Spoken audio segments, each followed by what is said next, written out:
Sa isang bansang puno ng ingay ng politika at kontrobersya, sino ang nagsasabi ng totoo? Sino ang nasa panig ng bayan? Welcome to Bayang Pinas, ang news channel na hindi takot maglatag ng katotohanan. Dito, pinag-uusapan natin ang mga isyong may kinalaman sa kinabukasan mo, politika, pamahalaan, at ang tunay na kalagayan ng ating bansa. Hindi kami bayad, hindi kami bulag. Sa Bayang Pinas, ang boses ng mamamayan ang tunay na headline.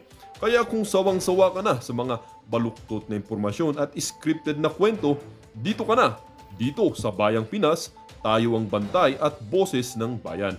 Kung gusto mong manatiling mulat at informed, don't forget to like, share, and most importantly, subscribe dahil sa panahon ngayon, ang kaalaman ay kapangyarihan. Ito ang Bayang Pinas, balitang totoo, pusong makabayan para sa sambayanang Pilipino.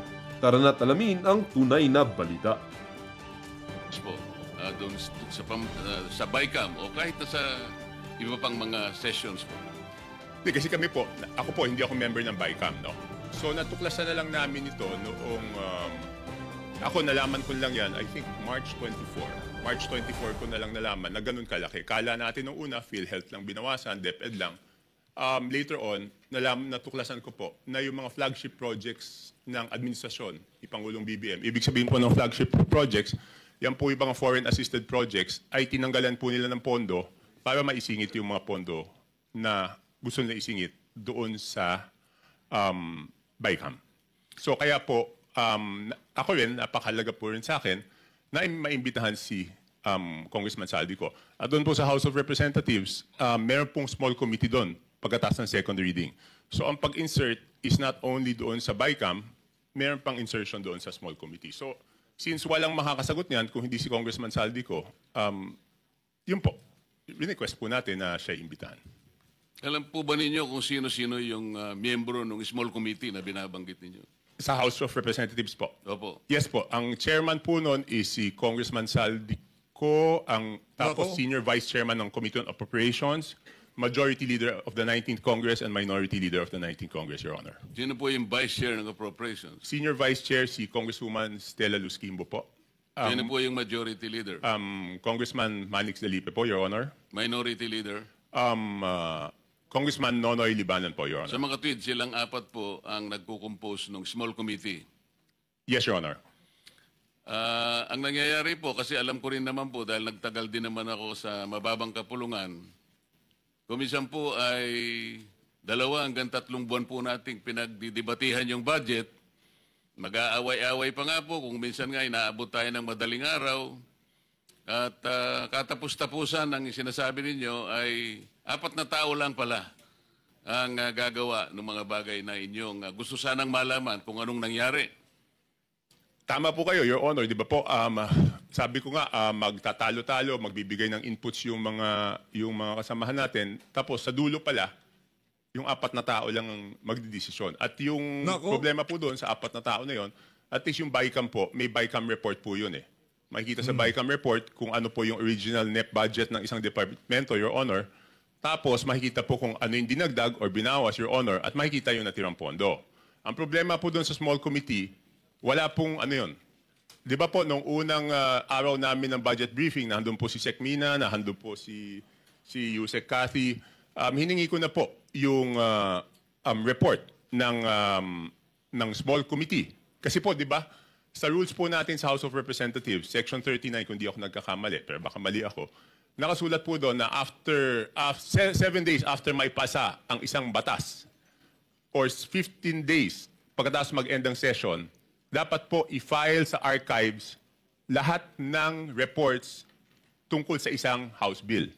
So una po ako nagpahanap sa aking staff, Your Honor, ng records doon sa archives, wala pong mahanap. Kaya nung first day ng budget briefing, hiningi ko po. Wala din sila, hanggang ngayon, wala po silang binibigay. So ibig sabihin, sabi ko, kung walang record yan, ang siguradong nakakaalam po niyan, Your Honor, is si Congressman Saldico. Bago po tayo magpatuloy, let me acknowledge the presence of Senator Sherwin Gatchalian. Wala po kayong nakita sa archive o ayaw po nilang ipakita? Hindi po, kasi yung archives, alam niyo naman po, Your Honor, yung archives natin sa House of Representatives, napakagaling po nun. Kahit yung deliberations ng 1987 Constitution, hanapin niyo po doon. Lahat, transcript, journal, kompleto po yun. Yun, wala talaga. At noong tinanong ko po, noon yung COMSEC, hindi po sila makasagot kung nasaan. Ang sabi ko nga, pa-email na lang sa akin, ang tagal na po noon, hindi in-email, so wala po talaga yun. At imposible naman na walang nakakaalam noon. Alam po ninyo, meron po nga tayong tuntunin sa House of Representatives kahit na po yung kopya ng enrolled bill. May 3 kopya po dapat na nandun po dapat sa opisina ng Secretary General. Sinubukan ko rin po sanang manghiram nun kung meron pero hindi rin po nila naipakikita. Pero ganito po, so ayaw po nila talagang payagan na maimbita si Representative Saldico. Meron bang pagkakataon na kahit paano nakita nyo rin po kung sino talaga ang may kagagawan ng mga insertions doon sa BICAM? Hindi po. Ang ginawa ko po, Your Honor, is nag-research na po ako kung sino po yung gumawa ng insertions. Paano po kayo nag-research? Ganito po. Okay, mahaba po yung history niyan, Your Honor. To be very blunt about it, di ba po, nung nabawasan ng flagship projects, yung Pangulo, nung nakita niya po doon sa Sagaan na nawala yung kanyang malalaking proyekto, yung flagship projects ng gobyerno, naghanap na po siya kung saan napunta yon. So wala po ako nung unang meeting, pero I think nagkaroon ng meeting, ang dinig ko noong January, tinanong po yung Senate President, si Senate President Escudero at tinanong po si Speaker Martin Romualdez, hiningi yung listahan noong mga insertions doon sa budget. Ang pagkaalam ko, ulitin ko, wala po ako nung unang meeting, si Senate President Escudero, binigay po yung listahan ng Senate amendments, no? Doon 3 days after the meeting. Nung tinawag po ako sa pagpupulong noong March 24, nalaman ko po na wala pang binibigay yung House of Representatives at that time, in March 24. Kaya po ako nasama sa meeting na yon is para hingin na sa House of Representatives yung listahan noong mga insertions ng House of Representatives naman. So kaya lang po ako napasok dun sa usapan na yon noong March 24. March 24, 2025 was the first meeting.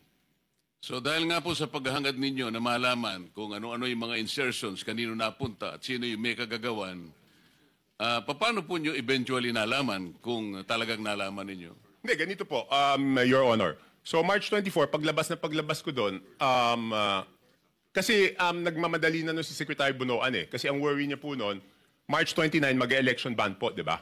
So hindi maa-award, hindi mapapagawa yung projects. At pag hindi po napagawa yung projects, apektado po yung buong ekonomiya natin, di ba po?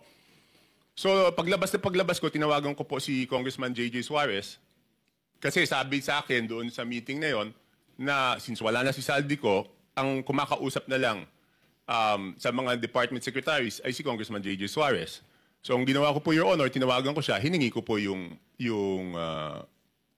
listahan ng insertions. Pero nagtagal po bago po nila naibigay sa akin. I think 3 batches bago po nila naibigay sa akin yung kompletong listahan po nung sa House of Representatives. Sa mga po ay kinausap nyo si Congressman J.J. Suarez, nagbigay naman po ba siya ng impormasyon na inyong hinihingi? Tinawagan ko po. Nung una, nagpabigay siya ng hard copy. Sabi ko, paano ko naman hahanapin to? Hard copy. Pero nagtagal Checking ko lang po kung anong date niya binigay. Basta hindi ka agad. Tapos, ang nangyari po noon, binigay rin in 3 tranches. Una, nagbigay ng isang batch. Pangalawa, nagbigay ng isang batch. Tapos yung isang batch na tagalan. So sabi ko, hindi ko po ma-check kung at hindi ko masasubmit sa executive branch kung hindi kompleto. So later on, napilitan namin silang ibigay yung kompletong listahan, Your Honor. Ano po ang nakita ninyo nung ibigay nila ang kompletong listahan sa inyo? Hindi, ginawa ko lang, Your Honor, is pinagkumpara ko po yung di ba po, admittedly, lahat naman po kaming congressman, pag nakita yung NEP, ang natural na tendency naman hihingi ng extra para sa aming distrito.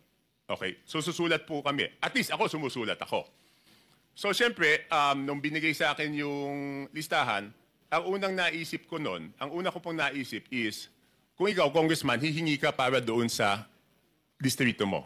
Hindi ka naman hihingi para sa ibang distrito. So, minatch-match ko po yung data. Ang haba doon, hindi ko alam kung gaano karami. Ang una kong ginawa, kasi wala naman nakasulat na congressman doon. Ang nakasulat yung district. So, para malaman ko yung congressman, hihingi ko po kay Yusek Cathy. Pinadala ko sa kanya yung file, and she can confirm this. She is here. Sabi ko, Yusek, pakiisa-isa mo nga, lagyan mo kung sino yung congressman kasi gusto ko i-compare yung proponent tsaka yung congressional district. Eh kung congressional district, hindi ko naman kabisado kung sino yung congressman doon eh. So ang sabi ko sa kanya, pakilagay mo yung pangalan ng congressman. So binalik niya po sa akin. Pagkatapos noon, sabi ko po kay Congressman Suarez, ikaw naman, ilagay mo yung pangalan ng proponent. Sabi niya, bakit kailangan yung proponent? Eh kailangan siyempre malaman kung sino yung nag-request. So later on, matagal, hanggang nung sinabi ko, walang gagalaw dito, hindi ko ma-represent ito. Kasi pinapaayos sa akin eh. Siyempre gusto ko, pag prinisenta ko po, dahil ako magpipresenta nun, kailangan kumpleto yung data. So sabi ko, hindi ko masisimulan yung presentation kung hindi nyo ibibigay kung sino yung proponent. So later on, naibigay din. Hindi ko lang, wala lang yung telepono ko sa akin, Your Honor. Hindi ko ma-check na andun. Sa mga tweet, naibigay naman sa iyo ni Yusek Cathy Cabral kung ano-anong mga distrito yon. Yes po, Your Honor. At naibigay naman sa iyo ni Congressman J.J. Suarez kung sino yung proponents doon sa mga distrito. Yes, pero nagtagal po. Nagtagal. Kaya ngayon po, pwede ba niyong sabihin sa amin kung ano ang napansin ninyo kung ang pag-uusapan ay yung mga distrito at yung mga proponents na nagbigay o naglagay doon sa mga distrito na yon. Ano yung unusual na napansin ninyo kung meron man? Your Honor, ang una ko pong ginawa, siyempre ako po yung magpipresenta. Ayoko naman na ako magpipresenta tapos mali pala yung data na pipresenta ko. So ang una ko pong chinek, Your Honor, is yung kasi di ba sa BICAM, may nadagdag naman talaga po doon sa navotas. Okay? Yun nga, ini-issue sa akin, insertion yun. Hindi ako makakapag-insert, Your Honor. Kasi ako po ay hindi membro ng BICAM. So pwede lang po ako mag-request. Kung ano man yung pumasok doon sa BICAM, yun amyenda na pinayagan ng BICAM. Okay? Oo. So, para hindi ako mapahiya, ang una kong chinek is kung tama yung pumasok Sa ilang distrito? Hindi, yung sa akin muna. Yun nga po, sa distrito niyo. Kasi alam ko po kung magkano yung nadagdag sa akin sa BICAM. Tumama naman po. Tumama, kasi ang request ko noon is 1.1 o 1.2. Ang pumasok po galing sa House of Representatives na request is 529 at meron po galing sa Senate na 121 po yata. Pero yung sa Senate is all classrooms po yun. So nung tumama na, sabi ko, since tama yung sa akin na nadagdag doon sa aking NEP, kumpiyansa ako na tama yung records. So ginawa ko po, pinisent ko na po. Ano po yung nakita nyo sa ibang distrito na hindi masyadong, na very unusual? Halimbawa, palimbawa sa dalawang probinsya ng Mindoro. Mindoro Oriental at saka Mindoro Occidental. Because I'm going to take advantage of the presence of the good governor of Mindoro Oriental. Kaya ko lang po tinatanong. With no offense meant, Your Honor, kay Gov. Dolor and to my fellow congressmen, ng district congressmen, ang una ko pong napansin doon is lumobo yung dalawang Mindoro, isang Oriental, isang Occidental. Ang NEP po nila is something between 1.5, sabihin na natin para safe ako, hindi lumampas ng 2.5 yung, but I have the figures, Your Honor, kaya lang para lang mabilis po tayo, Your Honor. Hindi lumampas ng 2.5 yung NEP nila, pero ang GAA po nila is, magkano ba? 20 billion. So, nagulat ako. Sabi ko, in fairness doon sa mga district congressmen, Your Honor, hindi po nila kaya gawin yun. Hindi kayang gawin ng regular congressman na magdagdag. Hindi naman po sila miyembro ng Committee on Appropriations. Parehong first-term congressman po yun. So hindi nila kakayanin magdagdag ng ganun kalaki. Kasi ang hirap po, di ba? In my case, nag-request ako 1.2 billion, ang nabigay lang 569. So paano namang itong congressman na to, makakapagdagdag siya ng ganun kalaki? So chinek ko na po, sino yung naglagay ng mga pondo doon. Sige po. Tapos po, nagulat din ako kasi siyempre makikita ko doon sa proponent tsaka doon sa district congressman. Nagulat po ako na, for example, alam ko po kayo dating party list, Your Honor. Pero may dalawang party list po doon, nasa BICAM lang, hindi ko alam yung sa small committee, ay nadagdagan sila ng 2 billion. Anong party list po? Ako Bicol at BHW po.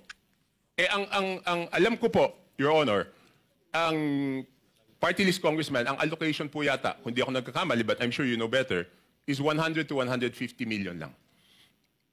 Tama po yun. Kapag kayo po ay party list representative, tuwang-tuwa na po kayo pagka nakakuha kayo ng 170 million.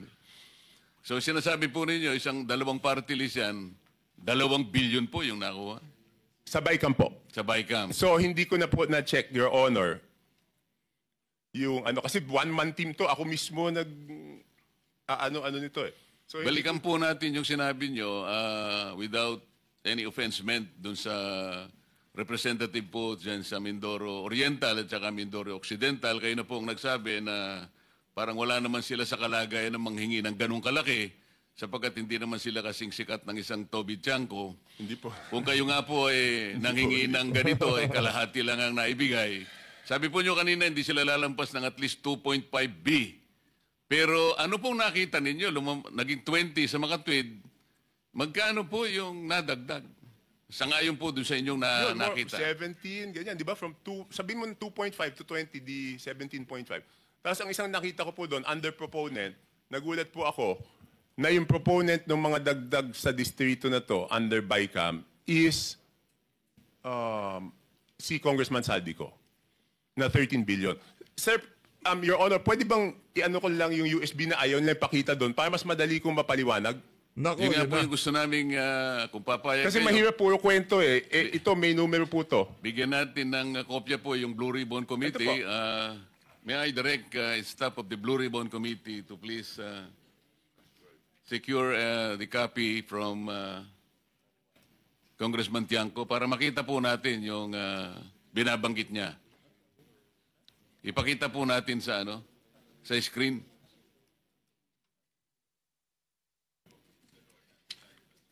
Let me acknowledge also the presence of Senator Rapi Tulfo.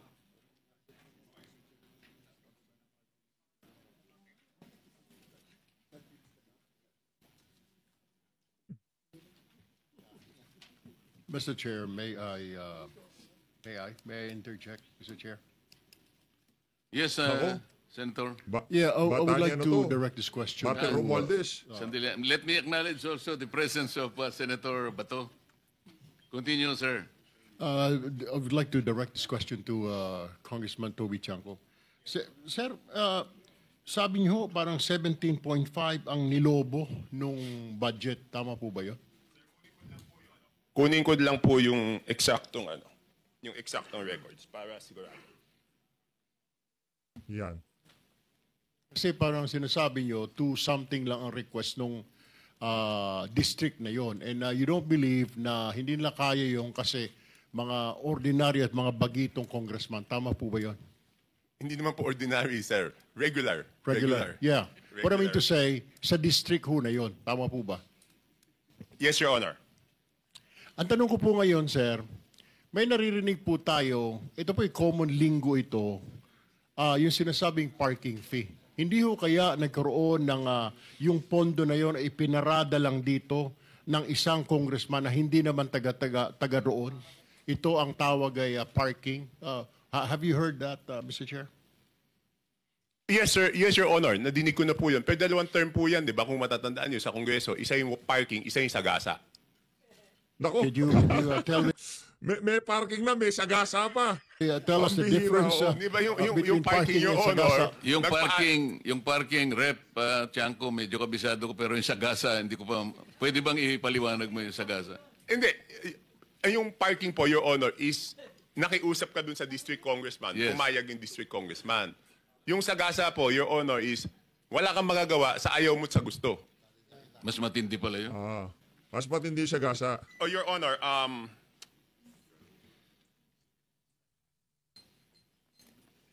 so dalawang term po yan, Your Honor. Isang parking, isang... Kasi madidinig mo sa congressman nasagasaan kami. Paano naman kayo nasagasaan? Binatuhan kami ng pondo na hindi naman namin alam. Ang ibig sabihin, Mr. Chair, yun nangyari sa Mindoro ay sagasa po yun? Your Honor, I have no personal knowledge. Your Honor, ito po. Mindoro Oriental, DEO, 2,530 billion ang NEP. Nandito naman po si Yusek Kati, pwede niya i-confirm to kung pareho yung records namin. Tapos, ang total budget is 20,999 million.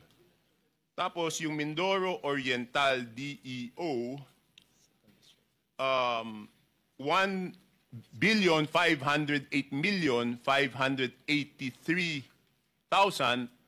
Ang GAA po niya is 20,795,429. So, nagulat ako nung nakita ko yun, Your Honor. Thank you, In Mr. Chair. both provinces, si Representative Saldico ang nakalagay po na proponent. Rep. Hindi, doon po sa ano. Kasi ganito po to. Ito na po yung total. Sabi ko nga, hindi ko makikita kung ano yung sa small committee. Ang nakita ko, nung tinitignan ko po yung kay Saldico, next slide please. Yan, maliit lang eh. Yan po, for example, ito muna, ABRA. Ang proponent is Congressman Saldico. Hindi ko na po linagay yung district congressman, sir, kasi, Your Honor, kasi sabi ko nga, baka naman wala siyang alam, tapos mababash siya ng mababash, di ba po? So, ang nadagdag po to the district of Abra is, sige, next slide, is 3,400,000,000. Your Honor, hindi ko po mabasa. It's 3,400,000,000. 68,345. Yan po, Your Honor. Okay. Yan po, out of Saldico's Grabe, puro saldi ko. insertion. Okay, next slide. Yan na po yung Mindoro. Yung next is Mindoro. Tignan ko lang po dito sa akin. Meron din akong kopya niyan. Your Honor.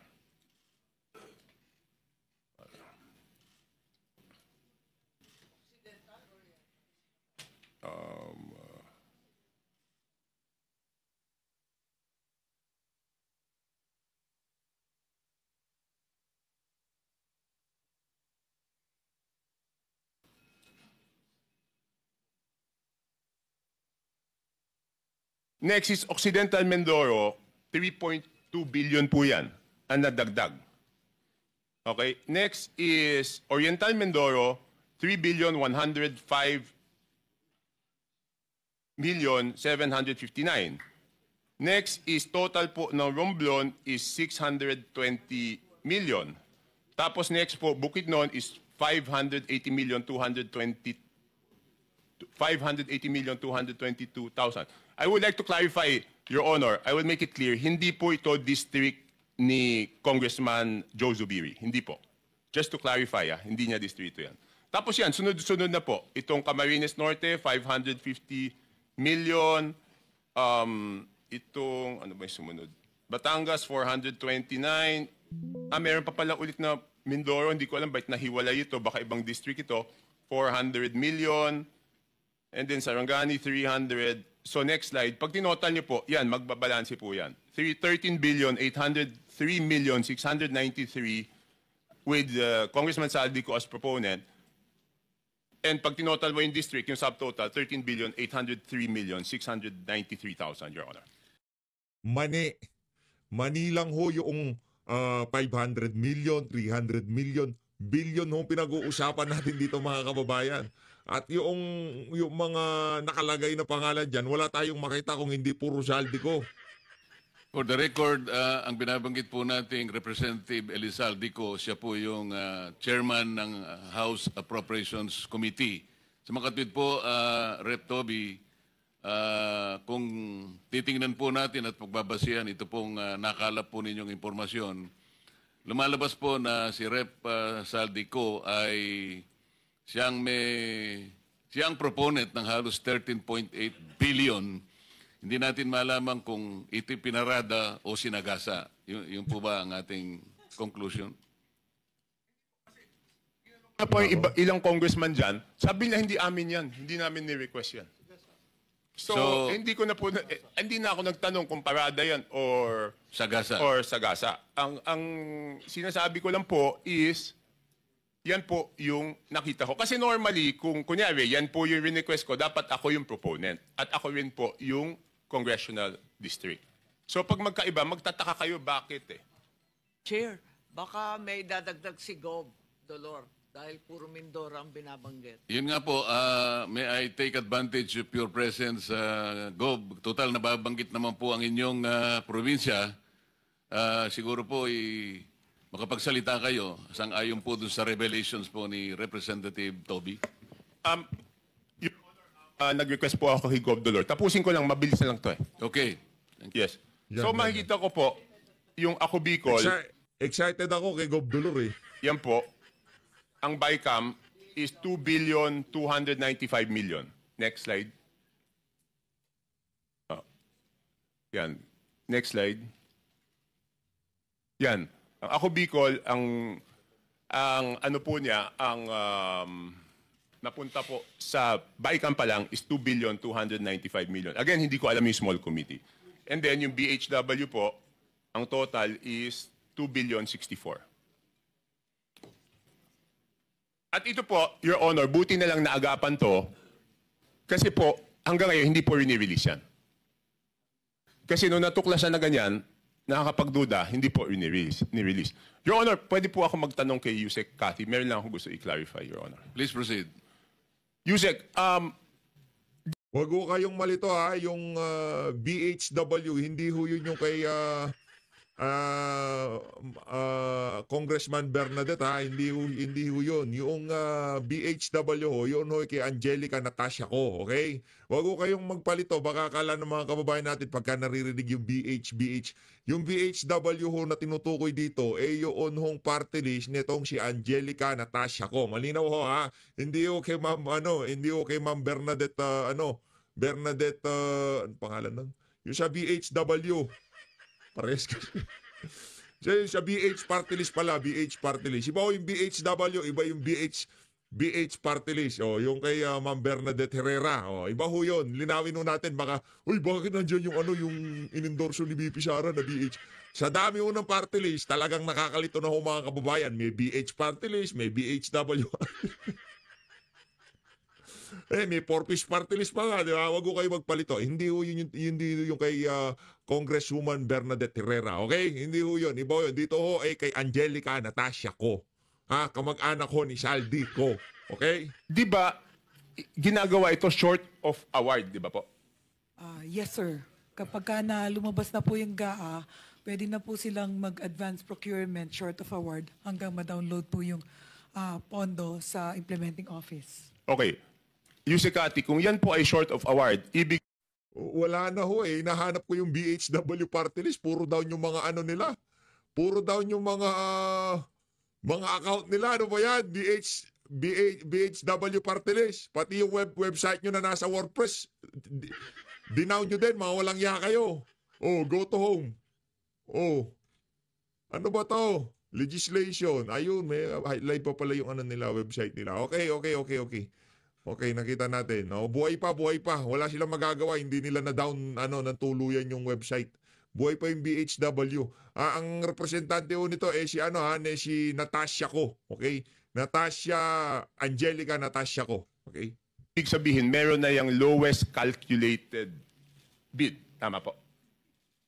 I'm not very familiar Yes, with most procurement. probably. Most probably. Hindi, ganito lang po, Point of Your order, Honor. Mr. Chair. Yes. With all due respect, Mr. Chair, point of order po. What is the point of order? Just to remind all of us, Mr. Chair, na the resource person, if wanting to field a question to another resource person, must do it only through the chair po. Hindi sila pwedeng diretso. Ang daming kaartehan. Ang ano na yan, parliamentary rules nyo na yan, wala namang kwenta. Daming cheche-bureche, puro naman magnanakaw yung mga taga-house of representative. Karamihan, hindi puro. Di ba? Ayusin nun natin. Senator Rizal Diverse, wag ko kayo masyadong stricto. Pagdating naman sa budget, napapalus lang kayo, bilyon, trilyon. Ang igpit-igpit nyo dyan sa mga ganyang klaseng rules, pero pagka bilyon ang pinag-uusapan, mabilis pang makalusot. Pinayagan ko naman po, kaya para maka-economize ng time, kaya total Alright, Mr. masarap Chair, naman. please submit. Opo. Thank you. Submit Thank you ka for talaga. Most Nangyari. probably, Your Honor. Your Honor, pwede bang malaman kay Yusek Cathy Daming kung... arte. Hindi, pwede na lang po ganito, Your Honor. Pwede pong hingi na lang kay Yusek Cathy i-check kung meron na po itong lowest calculated bid short of award. At kung merong lowest calculated bid short of award, isubmit po sa committee ninyo kung natuloy yung bidding, kung sino po yung most probably na mananalo kasi siya po yung lowest calculated bid. Sa tingin ko napakahalaga yun para sa inyong committee, Your Honor. Thank you, Rep. Toby. I think that is in order sa Yusek Cathy. I think you should Yes, Your Honor. submit to the committee kung alin na dito yung binabanggit ni Rep. Toby na nagkaroon na ng what is your term? Bidding short of award. Bidding short of award. Para malaman po natin at mabantayan na. Can you do that, Yusek Cathy? Yes, Your Honor. We will direct all the implementing offices, whether it's regional office or district engineering office, to submit all the bidding documents of these projects that are bidded out short of award, Your Honor. Thank you. Thank you for your cooperation. Your Honor, ang request ko po, kung pwede, kung papayagan po ng committee, bibigyan ko po si Yusek Cathy nito para ilagay na niya. Hindi naman po kailangan po siguro ng committee, Your Honor, yung buong records. Kailangan lang ilagay kung sino yung posibleng mananalo kung natuloy po. Yes, I think that is in order. Kung pwedeng maibigay nyo na rin ang kopya kay Secretary Yusek Cathy. Yes, Your Honor. Thank you, Your Honor. That's all. Chair, pwedeng humirit. Yes, Senator Amy. Maraming salamat, Chair. Palibasa natututo tayo ng wika ng Kongreso. May sagasa pala, may parking pala. Ano naman yung allocable at non-allocable? Lagi kong naririnig sa Kongreso, hindi ko maintindihan. To whom are you directing the question, Senator Kung Amy? maaari kay Congressman Toby, kasi naririnig ko, kung meron sila allocable, yung non-allocable, wala sila. Paano ba yun? Your Honor, hindi ko po alam yung allocable at non-allocable kasi importante lang, pag lumabas po yung NEP, ang titingnan ko po lang po doon is yung total NEP. Hindi ko na po tinitingnan ko ano po yung allocable tsaka non-allocable. Baka po si Yusek Cathy po ang nakakaalam, Your Honor. Yes, Mr. Chair, mukhang alam ni Yusek Cathy. Your Honor, Mr. Chair, let me explain. Yung not allocable, yun po yung hindi naman part ng district allocation. Ito po yung mga big ticket projects like foreign assisted na hindi naman po bumababa sa district maintenance fund, equipment fund, preliminary and district engineering fund, right-of-way fund. Yun pong district allocable, yun po yung based on a parametric formula that the Secretary Bonoan has instructed to prepare at least to determine more or less ano po yung ceiling ng budget kada distrito, Your Honor, Mr. Chair. So, sa pagtingin ng district, halimbawa yung district engineer, yung sinasabing allocable, yung kanya na ibibid. Tama po, ba Your yun? Honor. Tapos yung non-allocable, Opo. madalas napupunta sa region o di kaya sa central office. Ganun ba yun? Your Honor, most probably, Your Honor, yes. Hindi po part ng district office yung non-allocable. Okay, thank you. Rep. Toby, siguro doon sa parada at saka sa gasa, doon sa parada malaman natin magkano yung parking fee siguro para sa kaalaman din ng committee. Doon sa sagasa, ano kaya yung ginamit na pang sagasa? Pison kaya o train o kung paano? Kasi kailangan malaman din natin. Your Honor, hindi po ako sumasama sa mga usapang parking, so hindi ko po Opo, alam po namin yun. Baka lang alam ko po, hindi po ako pumapasok sa pagsisiyasat ninyo ay makatulong naman kung ilan yung mga parking fees po. Sapagkat sinusuri na rin po ito, kaugnay din ng pagtukoy natin sa maanumalyang flood control projects. Your Honor, pasensya na po. It's baka third-hand information, chismis eh. So ayoko naman magsabi ng chismis kung hindi naman yung mismong naparadahan ang magsasabi sa akin na siya'y naparadahan. Ng Salamat po. Mr. Chair, may itatanong lang ako doon sa bid short of award. Kasi nalilito ako. Ang pagkaalam ko po kasi, only projects that are included in the NEP can undergo pre-procurement. Bakit dito sinasabi na pati yung initiatives, insertions in the small committee and the BICAM also undergo pre-procurement bidding short of award? Di ba bawal yun?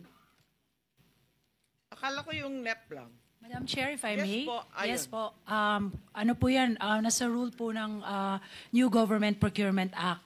Ang pwede lang pong i-early procurement. Hindi ko po alam yung term nila na short of bid award. short of award, Ang yeah. meron po tayong term is early procurement early- activities. Ang So ibig yung sabihin po early nun, procurement, ito iba po, pa yun sa pre-procurement po? ito po yung pwedeng ipabid pag nasa National Expenditure Program na. Pero pag nasa BICAM po at saka sa hindi na po kasi nagbago na po yung mga numero eh. Kaya nga, so Magkaiba po 'yon. So, yun na nga, yun ang tinatanong ko. Yes, We're ma'am. talking about the same thing. Opo. So, yun ang Mali lang tinatanong po ko. siguro yung pagkakagamit ng term ni Yusek Cathy. Yung kanina, yung kay Yusek, hindi maaring i-pre-procurement o i-early procurement o i-bid short of award kapag hindi kasama sa NEP. Hindi ba ganun yun? Yes po. Dapat, Section yung mga 21 po. Yung mga insertions, congressional initiatives, lahat yan, walang pre-procurement. Wala po. So, walang aregluhan sa kontratista. Wala po. Ang walang early down payment o mobilization fund. Yes, ma'am. Magkaliwanagan lang Yun po, tayo. early procurement po, Section 21 of the New Government Procurement Act. Yes, Yes, ma'am. that went through the Senate. Thank you. Opo. Point So of I order, think that Mr. is Chair. very clear. Mr. Chair. Nasa bagong na yan, new Government Procurement RA 12009. Mr. Chair, point of order, Mr. Chair. I just want to know what is the process of the other colleagues having their time questioning. Kasi kung hindi, wala eh. Kahit na sino sumingit, sorry, it's okay. Kahit na sino Sige. sumingit-singit, ito kanina pa, more than half an hour na siya, hindi pa siya nakapagsalita. Siguro naman bigyan natin ng allocation each senators ng time limit o 10 minutes. Pal, anong magagawa mo? May clarification kaya hindi natatapos ang punto eh. Hayaan nyo lang ho. Mga kaibigan nyo kasi mga dito, yung mga Romualdez, di ba kaibigan nyo yon, kayo mga Tulfo? Oh, yan problema. Kasi kung hindi, kanya-kanya tayo, sabog-sabog Daming tayo. arte. Yun lang po yung aking pananaw, Mr. Chair. Okay, thank you very much for the point of order. Any more member of the committee who wish to ask questions to Representative Toby? Di ba dapat first come, first serve, Mr. Chair?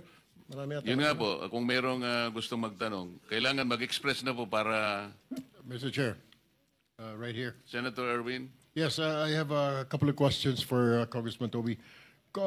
Kung sa ating budget Because itong si Congressman, itong si Senator Rodante Marcoleta, inaano nyo ito? Ganyan. Okay, sige, lalo kitang bubusitin. Walang yaka. process, Mr. Chair, una ang committee amendments, and then individual amendments, and then kasunod po, supposedly after the second reading approval, no more changes. Tama po ba? Yes, Your Honor. Can you state before this committee, Mr. Chair, what really happens in reality? Yung totoo. Mukhang hindi naman po nasusunod ito. What's going on? Can you walk us through para maintindihan po ng mga nandito, yung mga nanonood sa atin, what's going on? Kasi dito po mapasok yung mga insertion, nakatakot-takot, Mr. Chair. Okay, Your Honor, una po tatanggapin po ng House of Representatives yung National Expenditure Program. Yun po ang proposal ng budget po ng Executive Branch. Pagkatapos po noon, magkakaroon po ng budget briefings at magkakaroon po ng budget hearings. Okay. Doon sa mga budget briefings at budget hearings na yon, Your Honor, ang mga cabinet secretary po ang natatanong ng mga congressman. Pagkatapos po niyan, mapupunta po yan sa plenaryo. At magkakaroon ng sponsorship at magsusponsor yung iba't ibang mga authors, no? Ng iba-ibang mga sponsor ng iba't ibang department. Doon po, hindi na po pwede magsalita ang cabinet secretary, congressman na po. Pagkatapos po, magdedebate. Yan po yung sinasabi ni congressman ng ating chairman na magdedebate po. Halos 2 buwan po yan. Inaabot ng gabi, magdedebate po. Pagkatapos po niyan, pag natapos yung debate, isasara po ang period of interpellation and debate. Pagkatapos po, bubuksan po yung period of committee amendments. Doon po magsasabi po yung committee ng mga amenda. For example po,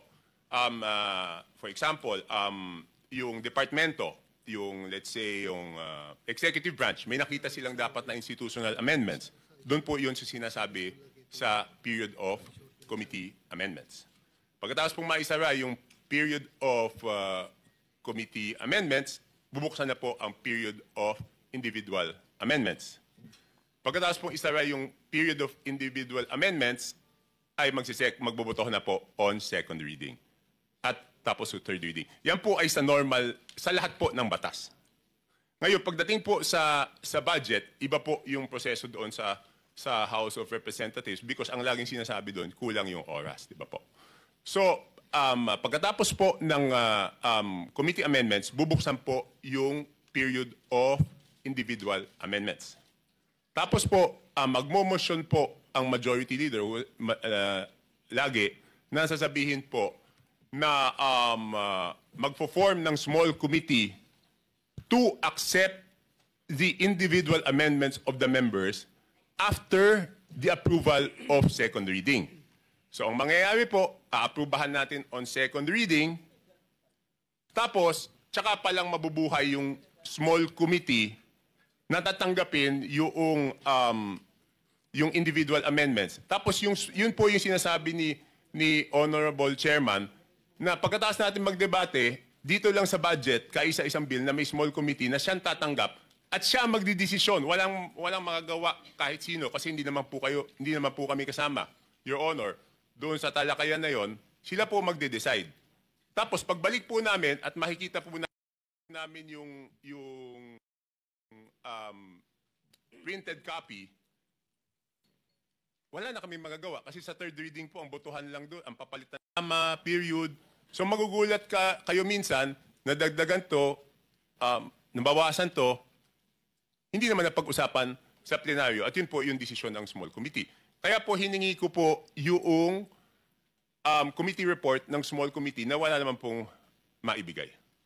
So ibig sabihin, Mr. Chair, walang magagawa. I mean, pag katulad ng isang district congressman, nakita niya lumobo yung kanyang budget sa kanyang distrito, wala ho siya magagawa. Hindi ho siya pwede magreklamo na hindi naman sa akin ito. Sobra yata, may nagparking dito, may sumagasa rito. He can't do that, Mr. Chair? Wala na po. Wala na po siyang magagawa kasi yun na po. Ang next chance po nun, sa BICAM. Di ba po? Pero aminin natin, no, kung wala namang kalokohan yung project, Mr. Chair, sino namang congressman ang hindi magpapasalamat na dadagdagan yung distrito mo ng proyekto? Hindi, ibig sabihin, for example, let's assume hindi po nagkaroon wala pong natuklasang kalokohan dito wag na natin sabihin kalokohan. Wag po natin hindi po nagka-problema yung dalawang distrito ng Mindoro. I'm sure tuwan-tuwa yung congressman kasi masasabi niya sa constituents, ang dami ko napagawa kahit hindi naman siya yung nagpagawa nun. Kaya lang ngayon siguro nagkakaroon ng tanggihan kasi hindi naman siya yun tapos siya masisisi. But in the normal course of things, sino naman ang tatanggi na madagdagan yung distrito mo? Lahat naman kaming congressman, ang gusto namin, mas maraming proyekto sa aming lugar. Di po? Natural course of things yan. But before I proceed, Your Honor, kasi po, pagkatapos ko magsalita, ako na yung binabatikos ngayon. So let me put on record na this is not the first time I questioned the budget process. Pwede po nilang tignan yung archives. In the year 2011, for the 2012 HGAB, independent rin po ako doon. Question ko na yung budget process. In the year 2013, for the 2014 HGAB, question ko na rin yung budget process. In the year 2014, for the 2015 HGAB, kung matatandaan niyo po, ako po yung humingi ng kopya ng DAP, Development Assistance Program. Kaya nag-away po kami sa plenaryo. So yung mga nagsasabi ngayon lang po ako nag-question, hindi po ako ngayon nag-question ng budget. Kaya lang, nagsawa na po ako kasi wala nangyayari na outvote ako. Nagkaroon lang ako ng pag-asa nung pagkatapos ng SONA kasi si mismong presidente na ang may gusto ng budget reform, Your Honor. Rep. Toby, pagkatapos ng small committee, ito na yung basis ng HGAB na hindi na makikita ng ordinaryong congressman. Yun ang sinasabi mo. HGAB na po ang makikita nyo. HGAB na po ang makikita nyong kopya. Na hindi nagkaroon ng pagkakataon yung regular congressman na makialam doon sapagkat yun po ay tinrabaho na ng small committee. Yes, Your Honor. Thank you. Continue. So, Are we supposed to ask? meron tayong Yeah, but sinusunod. are we supposed to ask Congressman Toby before Okay, yung regular okay. ano natin? Ano ba ho yung process? In connection with the Yes, question in of... connection Okay. with the disclosure. Proceed. Okay, thank you, Mr. Chairman. Congressman Toby, typically ang budget, diba, sinacertify yan as urgent. So ina-approve on second reading and third reading in one sitting. Yes, Your Honor. That was the basis of that was the basis of my objections earlier on, noong 2011, 2012, 2014. Hindi mo na ibig sabihin, pag sinertify urgent, ang nangyayari po noon, Your Honor, Wala nang 3-day rule. wala na 3-day rule. Tsaka hindi mo na makikita. Di ba? Inaprubahan mo muna yung, Your Honor, yung third reading, tapos tsaka mo makikita yung kopya ng Ang punto HGAB. po, ganun ang practice, di ba? Every budget season, dahil certified as urgent, in one sitting, in one day, ina-approve yung budget on second and third reading in one day.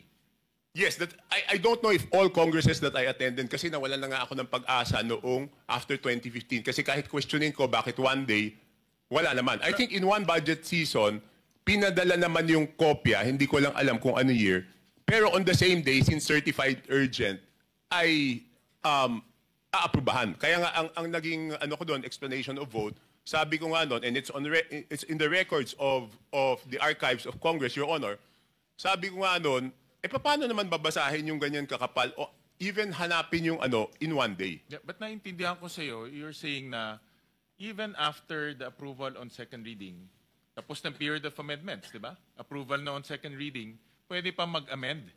Yes, Your Honor. We approve on second reading, pero nagbigay kami po, before, Your Honor, before we approve on second reading, binigyan namin ng authority yung small committee na palitan kung ano man yung inapprove on second reading. Hindi, pero pag inapprove on second reading, yun na yun eh. Yun po yung point ko ever since, Your Honor. Ibig sabihin, pag sinabi ko yun na yun, from NEP all the way hanggang annexes, approve na yan. Lahat ng maliliit na project doon, approve na yan. Your Honor, that was the basis of my questioning ever since. Kaya nga natapos na yung period of amendments. Diba? The period of amendments, doon tayo mag-amend lahat ng mga line item. Pero after period of amendments, pag nag-vote na tayo second reading, tapos na yon. Correct? It's only for review, in 3-day rule, for review na lang yon. Yes, Your Honor. Tama po kayo. Kaya lang nga, only for the budget, nagkakaroon ng ganon. Yun nga po yung sinasabi ko, Your Honor. Parang binigyan mo ng blankong cheque, yung 4 na tao, na sila yung magbago nung inaprubahan ng plenaryo. So sabi ko nga po, Your Honor, paano naging mas powerful yung 4 na tao kaysa doon sa inaprubahan ng plenaryo, Your Honor? Pero para sa akin, yung pagtapos ng second reading, nag-amend pa, parang that's not the usual practice. Kasi pag nag-approve ka ng second reading, kasama na doon yung amendments. Tama po kayo, Your Honor. Kaya nga, sabi ko, sa lahat ng batas na ginagawa, no touch pag tapos ng second reading. Yung BICAM, kasi po, binigyan ng authority yung small committee, yun. Kaya, pwede nilang galawin after BICAM. But, Your Honor, I got a commitment, Sec Mina was there on the first day. I got